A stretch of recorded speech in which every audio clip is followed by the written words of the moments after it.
Hey guys, welcome back to another fantastic episode of the Nick Squared podcast. We forgot to film the intro, so this is me, Nick, doing the intro. A few things. Number one, we're on camera now. And number two, this week's episode is going to get a little weird. We're going to talk about some AI stuff that's coming down the pipe in the next couple of years. And we have with us our AI expert, Jay. So sit back, relax, and enjoy the episode.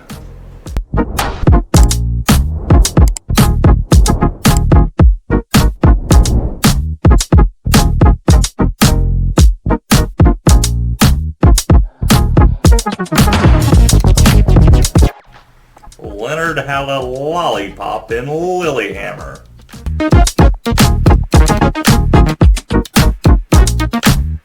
My son has a puppet named Avocado Ron.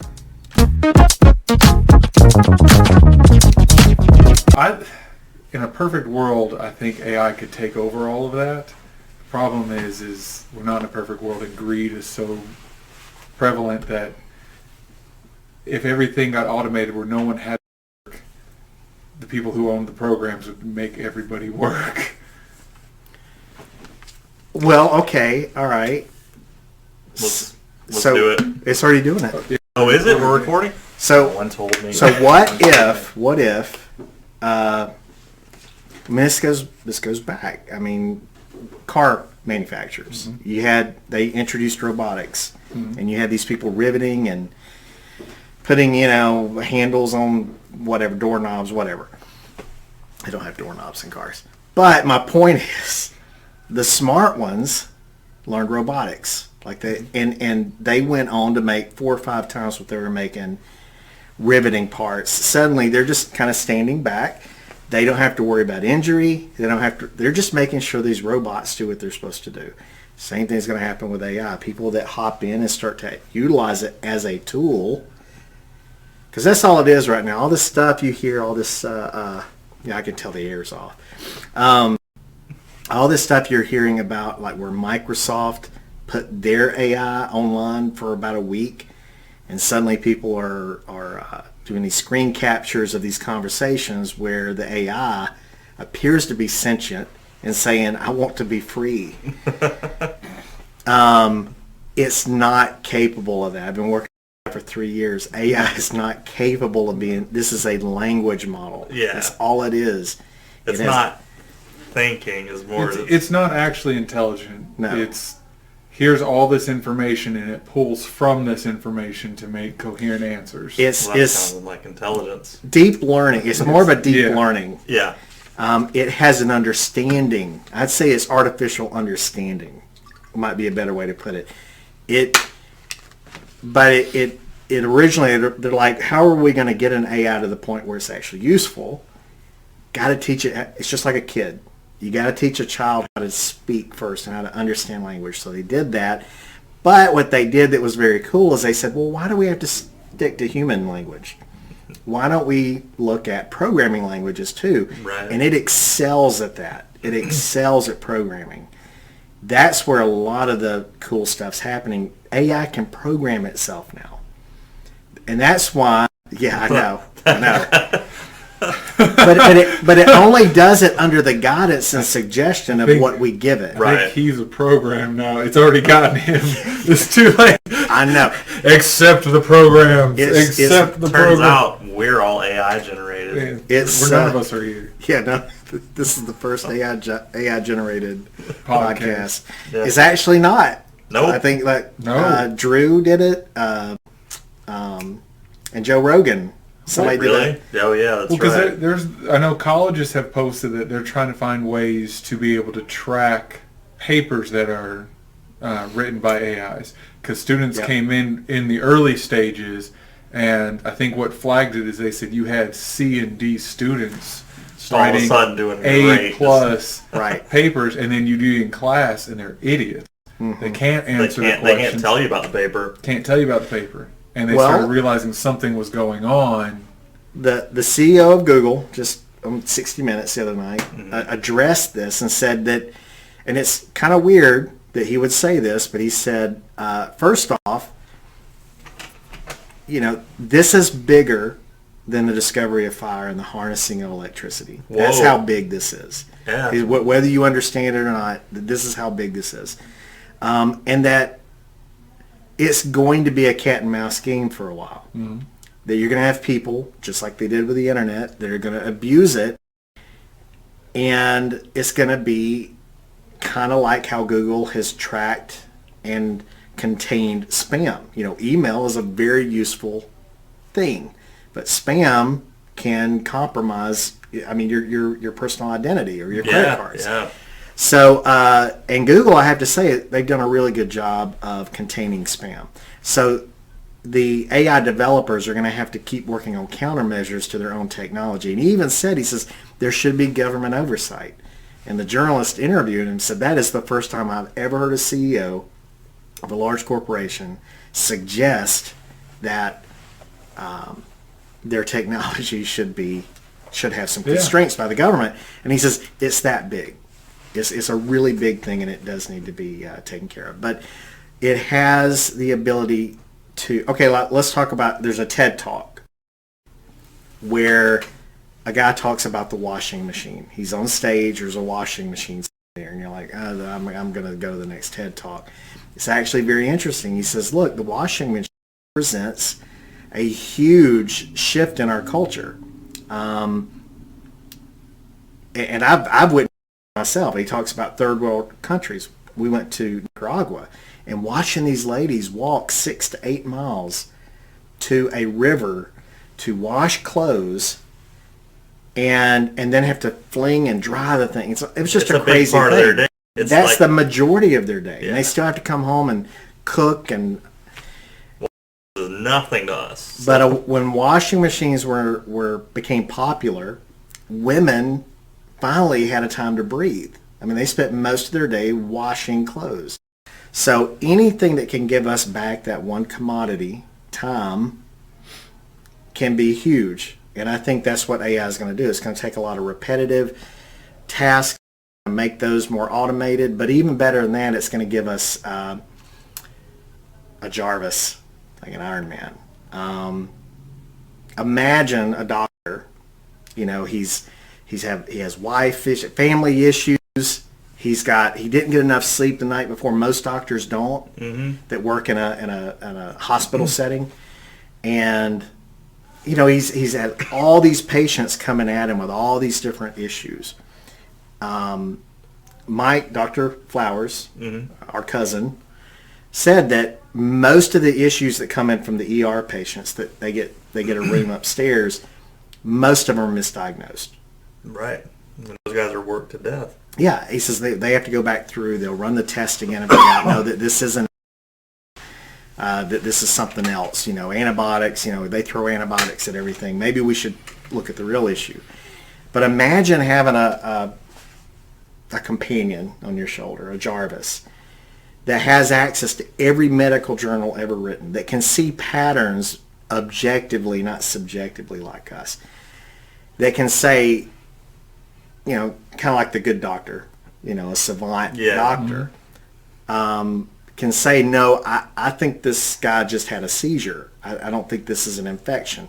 And can give him proof right then and there in his little AR glasses, that know that this guy needs to be treated for this and not that. So it's going to save lives. That's trippy. And thinking about that. There you go. It's... God bless him. So I'm all for this, but I'd even go...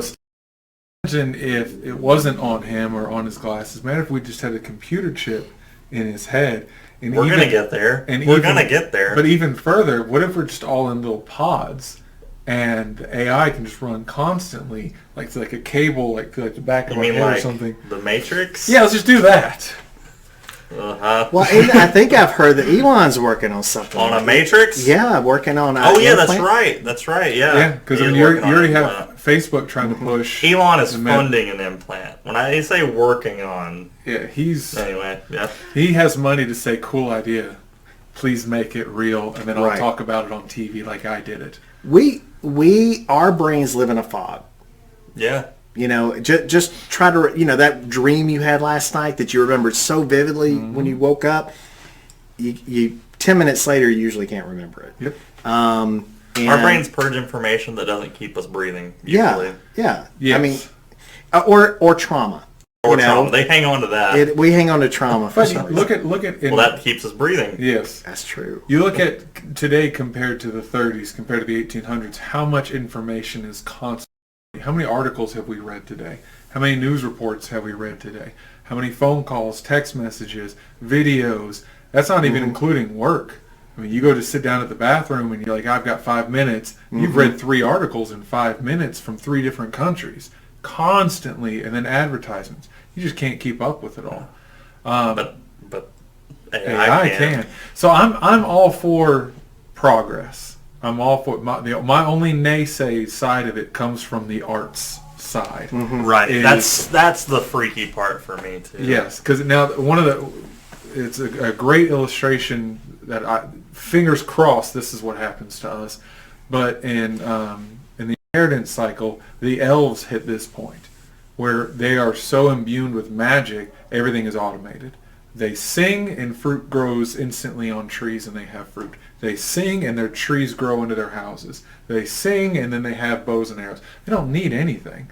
But then the true art and passion comes from doing things with your hands still.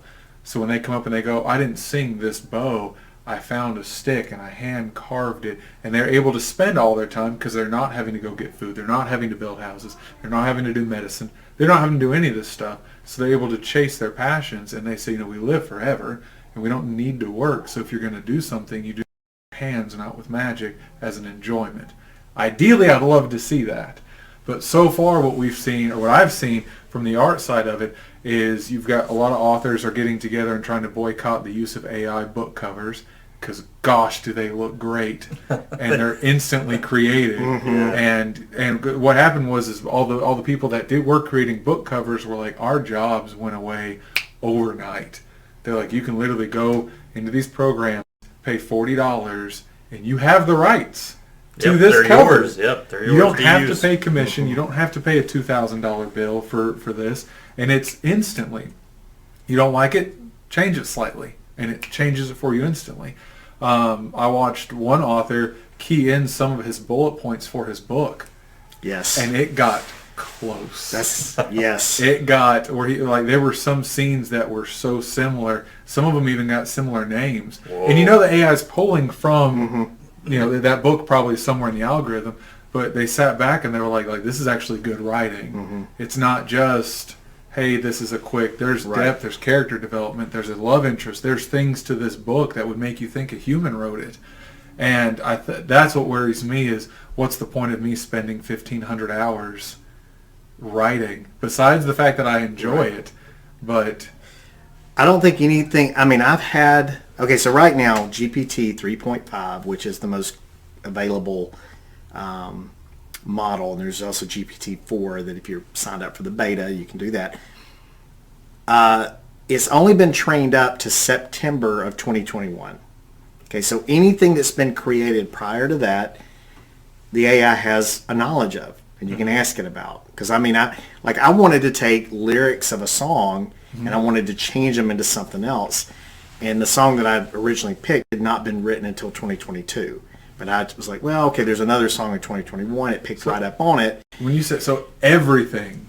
Yes, pretty much everything. Everything. So we're not down loosely. No. Every book. Yes. Every song, Yes. movie. What about indie stuff? If it's out there on the It's internet, pretty much, if it's out there in any written form, it has it has it. In fact, I don't know if you know, but AI has passed the medical exam, now, and I'll say with version 3, it passed the bar at a pretty even level, midway score. Yeah. And I think medical exams too. GPT-4 has passed it like top of the class. That's what. Yeah, I would have expected Yes. if it has limitless information, I would assume that it gets to the point where it can use it rapid fire and it gets perfect scores across the board. But I guess that's, when you're doing medical exams or bar exams, it's those essay questions, those things where you have to think through something. And what would court look like if both sets of lawyers, it would be a chess game, we would not get to see the moves. They'd come in and say, here's the evidence, here's this. They would go, guilty. And the prosecutor would say, yep, he's guilty. All right, we're done. Yeah, you have judge to. Yeah, you have. You wouldn't need- You wouldn't really need it. Right? It would be so They would fast. know you- it. yeah. Just get to the longer. Yeah. They would all say If there's any logically, loopholes, they'd find it. but both sides would find it. Yeah, they'd both. I think find it. law will change if it is handed over to OpenAI. I think it will change because I think it should. We've discussed It's going to this. have to. I think society is going to have to change. Yes, because we've discussed this. I mean, law, the true gap in people. It's not race. It's not gender. It's rich and poor. If you have enough money, Yep. you can get away with can get anything. away with Yes. And we're watching people who are innocent but couldn't afford lawyers get found guilty. People who Right. are darn guilty on camera with DNA evidence throw a couple million at it Yeah. and get it dismissed because somebody forgot to put a comma in a sentence in one of the papers they filed. If I had to guess who's going to be most affected by AI, it's going to be the rich, the elite, Yeah. whatever you want to call it, because AI is going to be an equalizer. It's going to come at things objectively. And I think we'll all have our own little sub-AIs for things that are going to compensate for education. Sure. Yeah. You won't need education. Well, I think it's still necessary. this is with the But implant. you won't need yeah. it. Well, Right. if you had it readily available and you could go and you could pass If the it was test, integrated, you wouldn't need educated. know. You'd be educated Right. as soon as it was in there.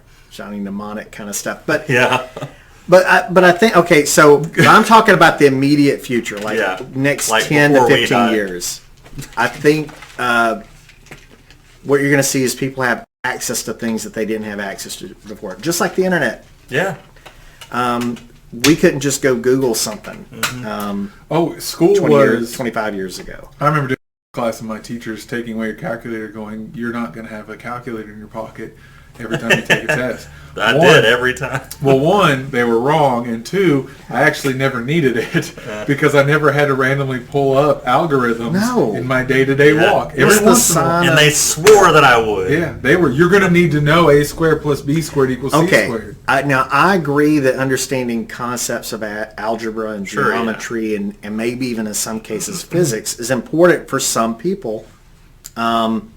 I mean, algebra, geometry comes into play if you want to cut a board. Yeah.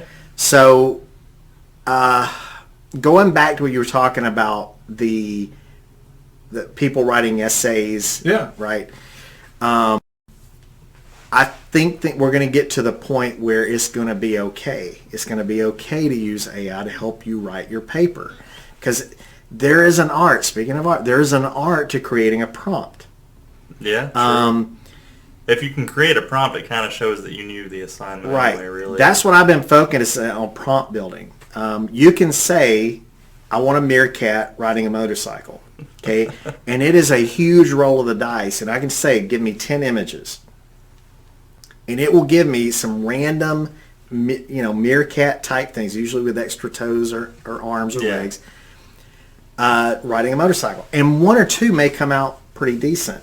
But if you really get in there and you write a paragraph, okay, not just a So if sentence. you bullet pointed your entire essay and say, I want this, reference these dates, this, and you wrote almost a page Mm-hmm. and said, but make it 10 pages. And for it to like spit out a bibliography, give you all your sources and help you do some of that stuff that I hate. Now I agree we need to do that manually, right? When we're learning how to write papers. But you get to the point where, look, actually this paper really does mean something. It's going to help people. It's something that needs to be said. And if I'm having to go through the minutia, all the details, Legwork. Yeah. let it do the legwork, but I tell it, hey, this is what I want to address. I want to come at it from this point, and I'm trying to illustrate this. Can you help me? Best where ChatGPT is really good is it allows you to carry on an ongoing conversation with AI. I've got probably 100 different chats sitting in ChatGPT right now because I'll start a conversation. I do everything conversationally with it because that's what they want us to do. They want to train this AI. And it's just in 100 years after our demise what new human cyborgs are going to watch this. Yeah. And go, at this point, It was they should have stopped they could him. have stopped it. He was training the AI. It's farming our people now. But what's really interesting though is that you can create bias within the AI. Really? But yes, absolutely. It wants to. Again, you're trained when you go into a chat with the AI. It's going to attach itself to what it thinks you want to hear, and which honestly, that's a social norm with a lot of people. It is. But then that would also make your paper less robotic, and it would actually identify more with you. Hey, look, this looks like his paper. That's exactly it. So we wrote content at our Brightseed website. 99% of the content is AI generated right now. Just because I wanted to try it this way. Amy, we would sit there and converse with the AI to make sure that it fully understood who we were and what we did. I talked to it about Beth, her talents, what she does. Amy, her background, what she does. So I'm explaining all this so that when we're creating the content, it has an understanding of who we are and what we do. And it came up with Amy wasn't really buying into all this. But I would read off I'd say, okay, we want some. Let me take a step back. We also learn to do things in reverse. Start with the end of your page, your About Us page.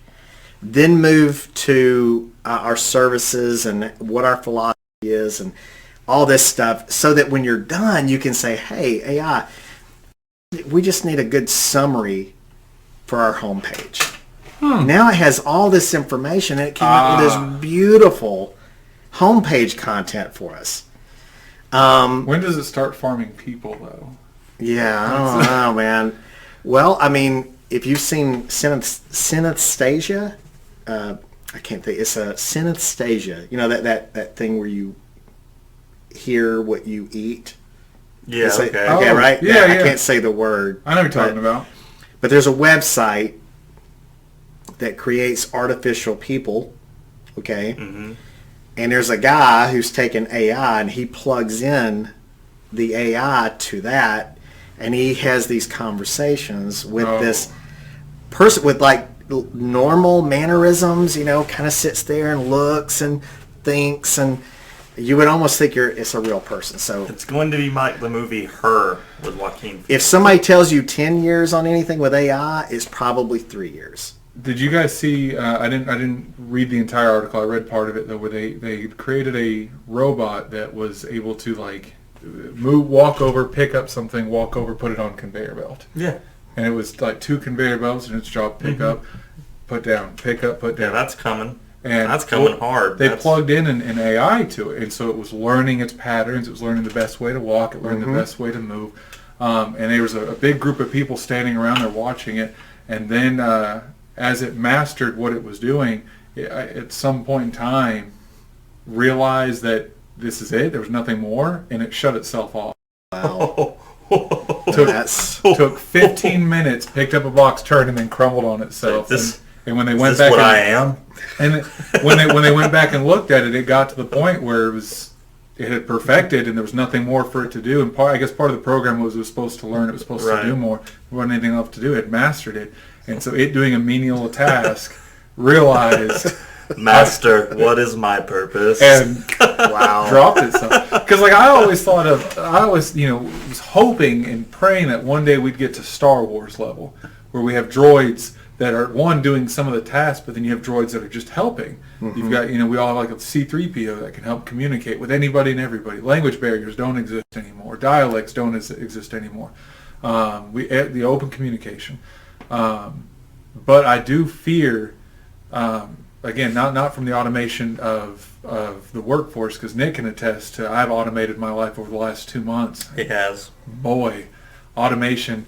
I can tell you what I work for the next year, what day I'm going to eat what meal for the next year, what area of my house will get cleaned every day for the next year. My entire year, all of the menial task has been automated. And that was just with Google Calendar. That was just with Google Calendar. It was my wife and I sat down. So we no longer sit down and go, what do you want to do for dinner? I don't know. What are you feeling for dinner? We know. Okay. And that way you can also look it up in the morning. Oh, we're having frees this for up dinner. some brain space, that's for sure. We have not asked each other in almost 2 months what's for dinner. We haven't sat down and have the 20-minute Wow. debate. And with kids, that's a big thing. Because Oh, my yeah. kids now know Yeah. what meals we're having, and we don't go out to eat at all anymore. We only go out to eat once a month. It costs me in today's environment $162 to feed a family of 5 for 2 weeks, and that is That's impressive, and man. that is a different meal every day. That is breakfast, lunch, dinner, and a snack. We need to get you set up with your own seminar and your own Yeah. little online class, because that's huge, man. Because my wife not going back to work after the birth of our last child, that took an income away from us, and my income didn't go up to compensate. So we sat down and we said, all right, where's every dime going? And then once we figured out, we're spending money on food, we're spending money to go get the food, we're spending money on this, we dialed it in. Then we said, well, we're still, when we go and buy food for dinner, we go to the grocery store and we fall into the grocery store's trap of buy this, buy that, Yes. buy this. So we said, okay, let's I'm make a addicted menu. to that. Yes. So we made a menu, and then we took it a step further. So now we know every meal for the next 2 weeks. Then we made an online menu and had it shipped to our house every 2 weeks. So now we don't have to go shop. And we only get the ingredients and we only get the things for this menu. No food's gone to waste. Our trash has been cut down in half. We forgot to take the trash out last week to the street. Didn't overfill our trash can because we're not overspending, we're not overbuying. And we just put it on repeat. And so I'm all for automation. I wasn't in up until a month ago diehard automation. Well, Amy's about that with most things. Google Calendar, she has a Google Calendar for everything, color coded.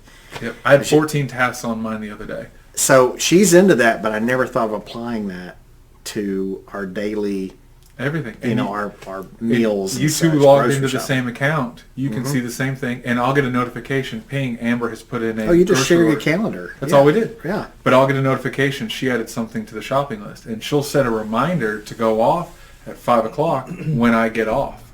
So, time for me to leave. Ding. She needs me to pick this up. I go pick it up. We need to get together and write a class on this. Because, I mean, seriously, people could use this. It has It would helped. improve my life tremendously. It has helped us out. And I mean, all joking aside, this man eats lunch with me 5 days a week. Yep. I eat the same food because I'm fine with eating the same meal, but I meal prep. I don't buy food. I don't buy snacks. I eat the same thing that I like, but my restrictions on food, we don't bring onto the kids and to the family. I eat eggs and vegetables every meal. I have chickens. My eggs are free. You know the film Soylent Green? Oh, yeah. He'd be right at home. Just right at home. I spent $18 before tip on a very simple lunch that I was still hungry afterwards. Yeah, that's rough. That's where we're at, and I understand, you know, restaurants they're kind of in a hard position. Cost of food has gone up. You know, I saw $3.99 is what I paid for my drink. God. You know, I know. For like a soda or sweet For a tea? soda, for a For glass sugar with- water. for a glass of ice and a little bit of soda. Yes. Ooh. So now, granted, I probably could have got refills on that. I don't know, but I know restaurants are having to do what they need to do. But you're absolutely right. I mean, I could have went and bought a pound and a half New York strip, And cooked it the way you wanted cooked it the way I wanted it, And been satisfied. and been totally satisfied with that for $15 tops for the whole meal.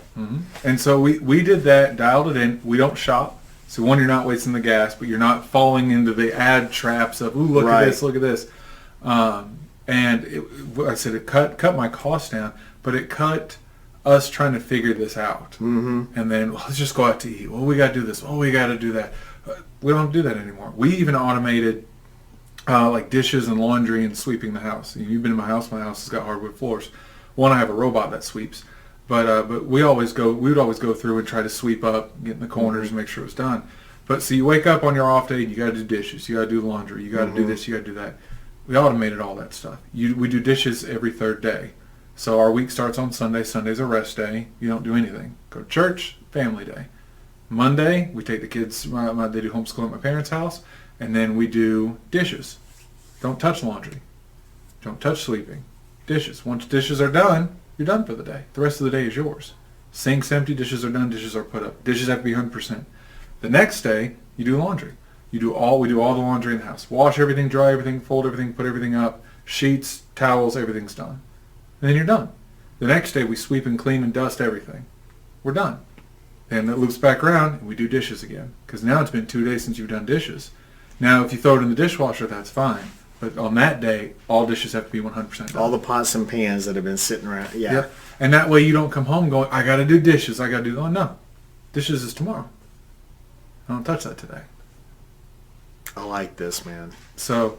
Amy's going to love it. What I do is I pick up a piece of clothing off the floor. If it smells good, I'll wear that. Or just doesn't smell bad. Yeah, not that it smells good, but if it doesn't smell This isn't bad. too sour. Yeah, exactly. Yeah. Well, we're gonna end the episode on this note because that something like this happened. I had a guy at work. This is a grown man, and got complaints about hygiene.